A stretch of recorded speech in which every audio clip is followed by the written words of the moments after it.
First off, Stephen Benedetto, used to like you, now I despise you. Your dad was a great man, you're a loser. You're a loser, okay?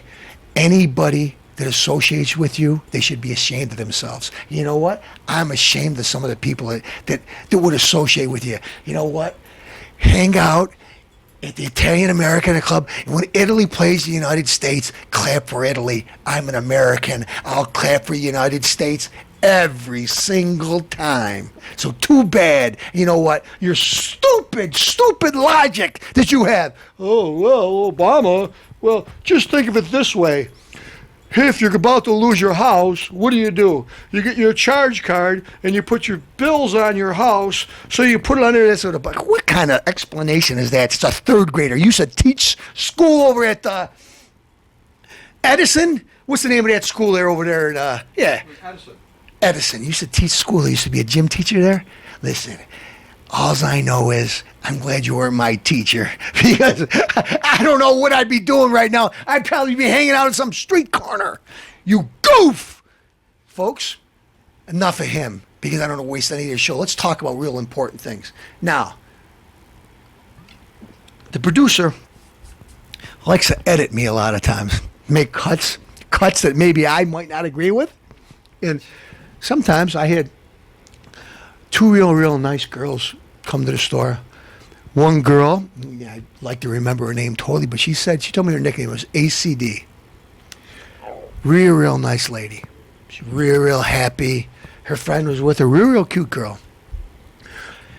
She said, Rick, I really like your show, but you know what? I have to know this. Can I ask you a question? I go, sure, whatever do you want?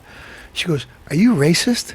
I said, no, not at all. Seriously, I'm not. Well, why do you think it? Well, some of the things I hear in this show.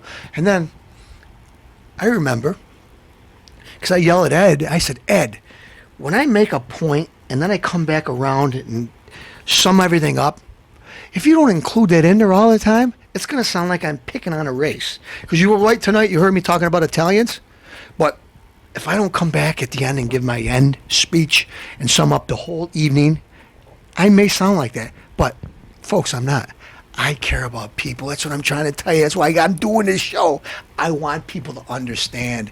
When we were younger, I only experienced a minuscule amount. My dad a little, but his father did a lot. Italians were third-class citizens back in the early 1900s, 1940s. Irish people despised them. Okay, I dated a German girl. Her father hated me. I didn't even know, because I had no idea about this stuff, because I'm an innocent kid. You know what? I grew up in the city, and then when I was younger, I moved to the suburbs. Thank God, because the city's nothing like it used to be. The city used to be nice. People had grapes in their backyard growing, and people would sit out on their front porch, and the neighbors would all come, and things would be safe. You could leave your doors open. Try that today. I don't think so. You can leave your car doors open. Look, I left 2 beers before Castellano switched to Diet Ginger Ale in the back seat of my car. Okay, one night, 2 cheap beers too. What is it? The best. I only drink the best. Milwaukee's best. It was $1.69 a 6-pack at the time. 2 beers, and they broke my window to get in the car. Okay, that's the city. That's what I want to be. Anyway, my parents took me to the suburbs. Great. Went to Gates Chili. We'll talk about that in the future. At my high school. Used to be very proud of it. Now, not so much. But anyway, like I said, that's stories left for another time. Obama, the Democrat Party, doesn't care about anybody but themselves. President Obama has been on his re-election campaign since his first day in office. He hasn't done anything. Folks, he hasn't passed a budget in over 1,000 days. He hasn't talked to a lot of people in the Republican Party 7 or 8 months now. Never even talked to them. Got in a meeting together. Look at Governor Romney, on the other hand, was a governor of Massachusetts. They had 87% of the people, the administration in Massachusetts, was Democrat. What did he do? Every day he got together, said some ideas. They chewed the fat a little. They went with the ideas they could agree on. Some of the ideas he talked to them and talked to them that he understood. He didn't force it. He said, it's my way or the highway. It's this. Here's my budget. Pass it. Otherwise, I'm going to veto everything else. That's Obama. Okay? When you go into office, you say, hey, guess what? Give, take, give, take. We can't give on this because that's going to cut too much into the deficit. Right now, we're in dire straits. Did anybody forget that Moody's downrated us, our credit rating? Our credit rating, the first time in United States history, the United States credit rating has been debunked. It's been lowered. So you can't say, well, we want to give this right here. Certain things the Republicans got to hold their ground on because we can't go any higher in this deficit. We can't keep on printing money, folks. In case you didn't know, Greenspan there, Bernanke, what did he do a few weeks back? Well, we're going to try something very, very radical. We're going to give $63 billion every month. I'm going to put it in the housing market. We're going to buy up bad mortgages. Guess what, folks? The last couple of months, the stock market's been going up steadily. Of course, right before the election, it's been going up. It's been going down lately, too. But anyway, goes up. And he said the housing market's getting better. It's not getting better.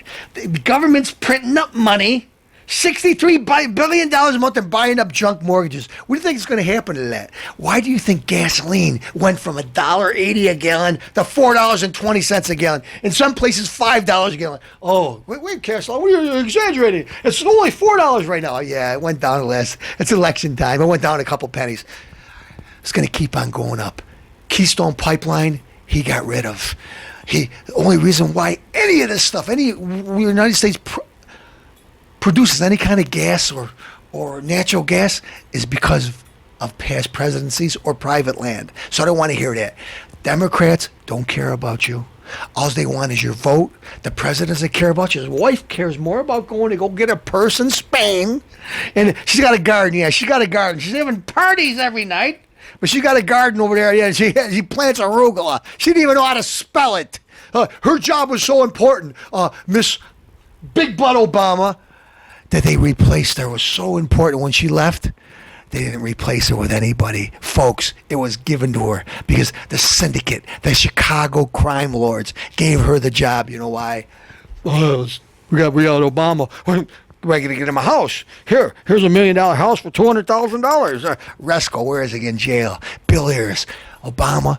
Everybody you know is radical. Everybody you grew up on. Your brother, George Obama, said over in his teepee, his hut, said, the reason why you don't help him out, okay, is because he didn't believe with you. He believes if the white people would have stood there and they could have worked together, Kenya wouldn't be a poor, backwards country. Instead, colonists, colony, let's get rid of them.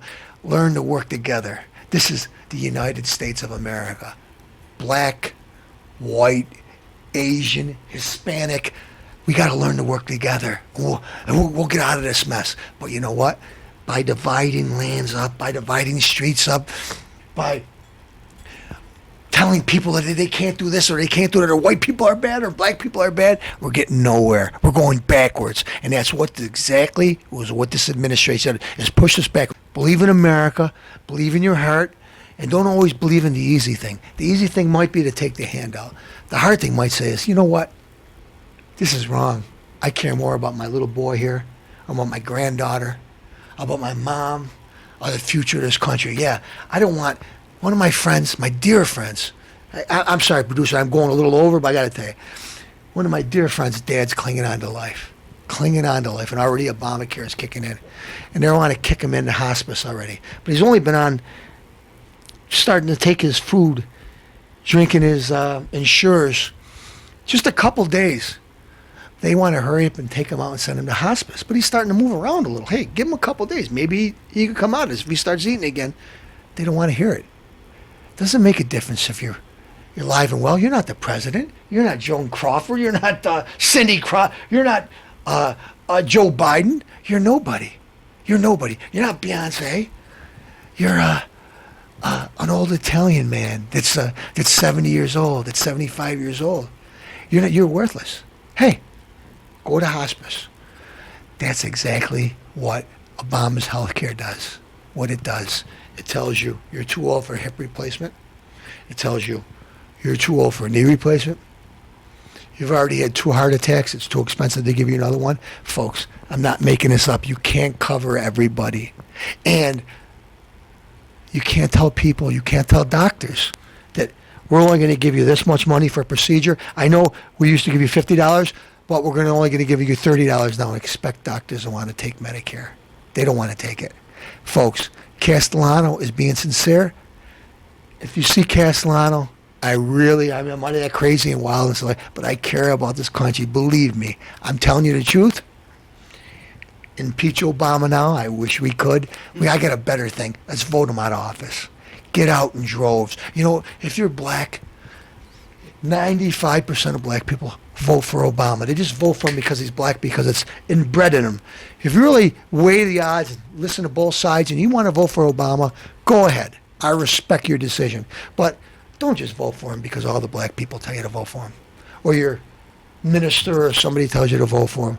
Vote for him because you believe in his causes. Vote for him because you believe in homosexuality. Vote for him because you believe in abortion at will. Vote for him is because you don't believe in the Constitution. You think the president should do what he wants. Vote for him because the president of the United States cares more about his campaign and making himself look bad and patting himself on the back of, I got bin Laden. Yeah, you did get bin Laden, but what'd you do?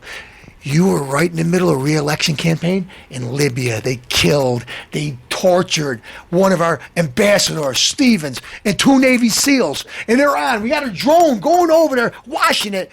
And you didn't want to make the other side angry. You didn't want to send an attack force from Italy to bomb the place and to get those people and save them. You know what you're more concerned about?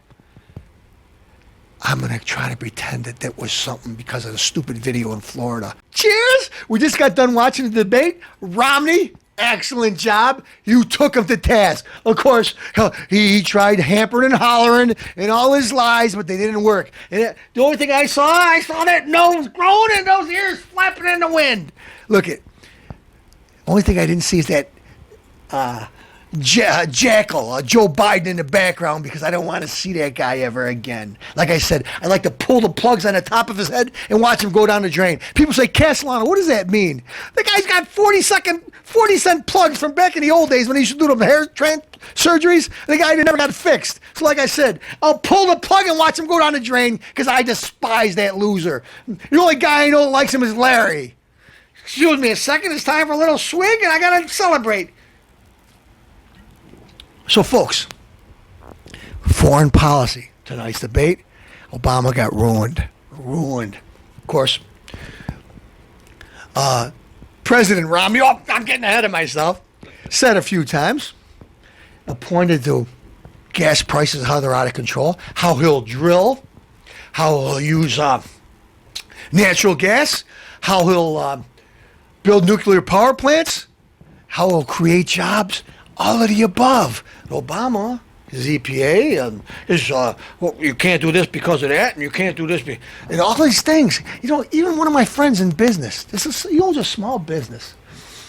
In his small business, they get written up by every time there's a point system that if there's drug dealers in the neighborhood selling drugs, if there people are doing this or that on your property or anything, you got to be responsible, not the police force. So he wants to put the small businesses out of business because he wants the small businesses to depend on him too. I'm not making it up. There's a point system. How did the Hess station get it? Yeah. How did the Hess station get?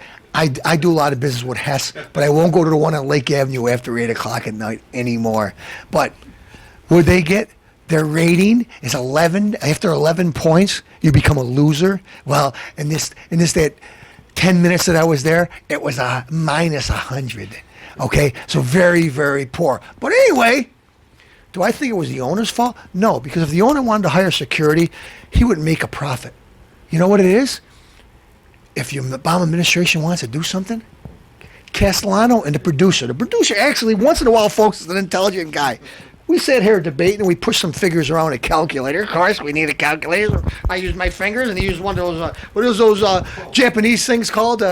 Arabic or whatever. We were using our toes and everything. But anyway, we did a little figuring and at $880 billion spent on the stimulus package to stimulate the economy. Well, one simple solution they could have did. They could have hired more policemen, a lot more policemen all across the United States. And this is Castellano's idea personally. Have Congress okay it. Put together a task force, not like a military, but like a huge SWAT team to go into different areas of the United States. Big gangs, gangsters, whatever, and send them into different areas and take care of business. Besides, work alongside the police force, okay? But it was hire more police because you do that. Guess what, folks?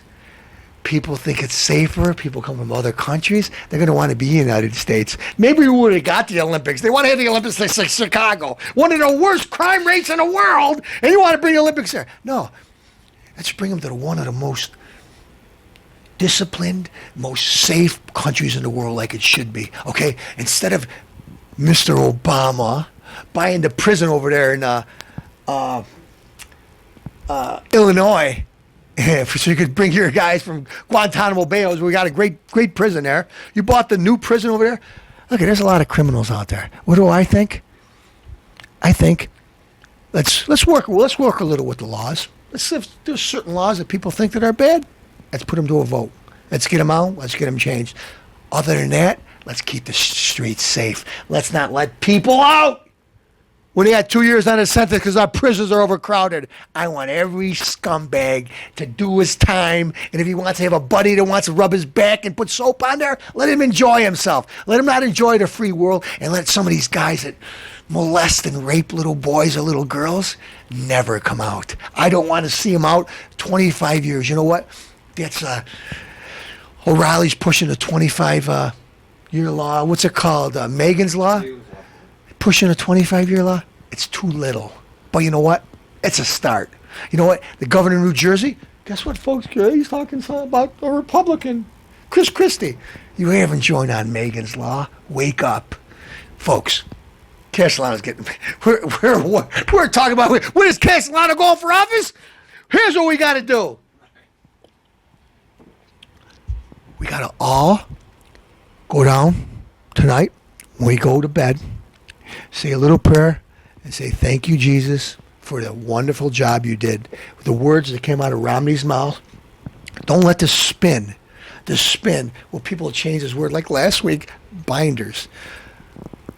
Governor Romney said he had more women in his administration. The best, not just women, they just shove them in there like they have the quota, like a lot of times people do. We got to get more women, just hire any of them. No, I want good qualified women. If I want to hire a woman over a man, she better be damn well qualified. Okay? That's what Romney did. He put qualified women in. What did he do? Different organizations handed him folders or binders. I'm sorry, Mr. Romney used the word binder. Word didn't mean nothing to me. Not because I'm partisan, because I'm conservative. But the big Democrats made a thing. He said binders, women in binders, always got no respect. Listen, that's what he got. The women in his administration loved it. He had some of the best. The girls that got hired thought it was a great job. Nobody ever said Mr. Romney ever tried to be undisciplined or tried to pinch their butt in the elevator. Never happened. Mr. Romney is a class act. He was a pastor at his church for a while. Okay? He gives 30% of his money to charity. Unlike the president, he gives 30% of his money to himself. And then the rest he spends on butt cheeks. They're eating big pig knuckle sandwiches. Anyways, folks, I hope you enjoy the victory as much as I do. Tune in each and every night, 7 big nights a week for more of me. And folks, if you get sick of me after 7 nights, tune in the next week. There's 7 more.